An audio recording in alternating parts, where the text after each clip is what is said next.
Sicuramente questa scuola, il Circolo Fava, è riuscita a coinvolgere più istituzioni in un'iniziativa che sicuramente è positiva per i ragazzi e per noi.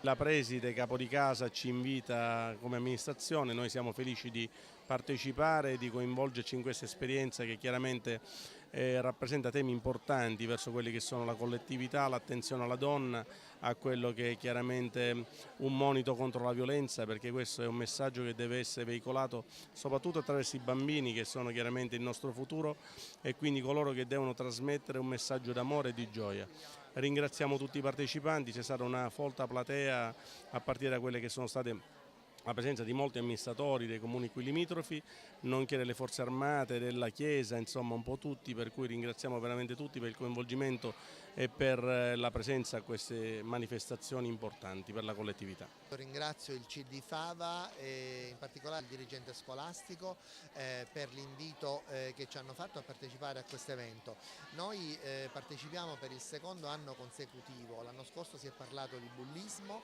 a scuola e noi abbiamo anche partecipato con la nostra delegazione. Quest'anno siamo venuti con un team particolarmente qualificato perché abbiamo portato degli operatori del consultorio della base americana di Sigonella. Le forze armate americane prendono in seria considerazione la violenza di genere e la violenza sessuale e quindi hanno un team pronto a prevenire e a rispondere a questo tipo di abuso.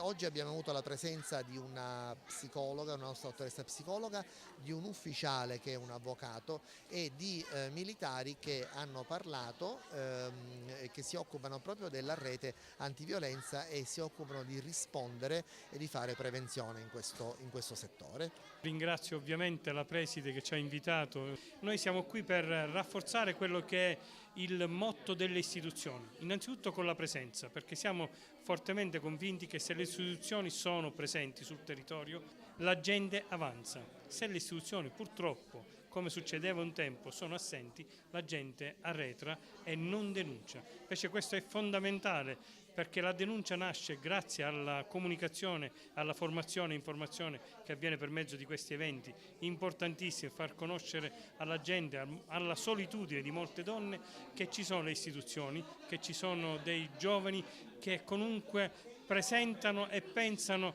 che si possa stare tutti in squadra, tutti in rete per poter, speriamo un giorno, allontanare purtroppo il femminicidio dalla realtà della nostra società.